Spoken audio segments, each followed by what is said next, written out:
umukuru w'inama nkenguzamateka Nyeniteka Emmanuel Sinzohagera ari kumwe n'umuryango wiwe yaritaje igikorane cy'iminsi 3 kuva ku igenekerezo rya 2023 gushika ku rya 2025 mu kakaro no mwaka cyahuje amashengero atandukanye ya Methodistini asangwa serukira imbere y'amategeko mu Burundi cyabereye Kayero muri commune Mpinga Kayove mu ntara ya Rutana. Ico gikorane kikaba cyari gifise intumbero yo kubaka no gutsimbataza ubumwe nyabwo mu ishengero rya Methodistini. Mwijambo ryo kugurura ibirori vy'ico gikorane Nyeniteka Sinzohagera yahamagariye abarundi cyane cyane abakristo bo mu ishengero rya Methodistini kubandanya babumbatira amahoro n'umutekano asigaye arangwa mu iryo shengero, acahamagarira n'ayandi mashengero akiri mu njyane kwirinda ibibacanishamwo vyose. Yongeye bamenyesha ko ico gikorane kimeze nk'amakoraniro amaze imisi atunganywa n'inama nkenguzamateka kubijanye no kumenya ukuri ku bwicanyi bwabaye mu Burundi mu mwaka wa 1972 kuko cyateguwe mu ntumbero yo kuvugana ukuri no kurekuriranira kubijanye no kutumvikana kwari kumaze imisi kwibonekeza muri urwo rushengero.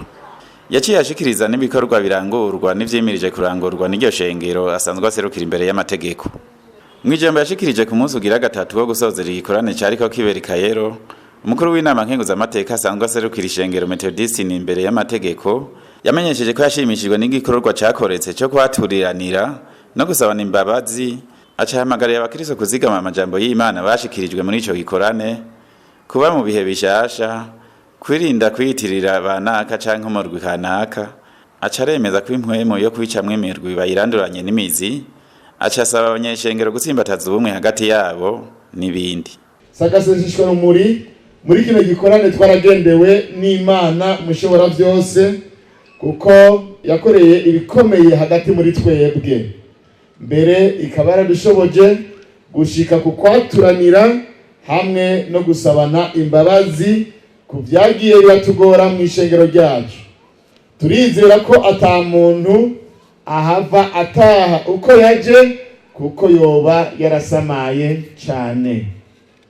Nuhagumana kuno musozi nimba hari mwene so mwoba mwaragize akantu mupfa, ntumanuka kuno musozi mudasabanye imbabazi, kubera ko birashobora gushika ugasanga ijisho ribaye iri. Rero akana karyo keza tuhamagariye kuzigama amajambo y'Imana twabwire kuno musozi, nituze tube nk'ihanga rya Isirayeli kuko baguma bibagira Imana yabakuye mu buja. Ivya kera mu ishengero rya Methodiste ini Yesu Kristo yabihinduye bishasha.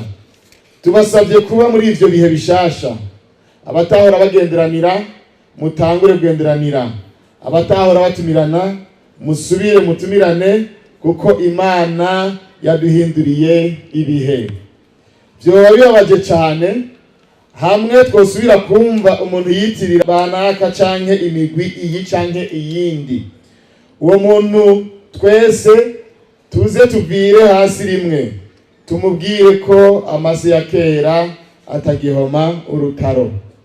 Tumenye ko ibi bihe Imana iduhaye tudakwiye kwifisha ubusa.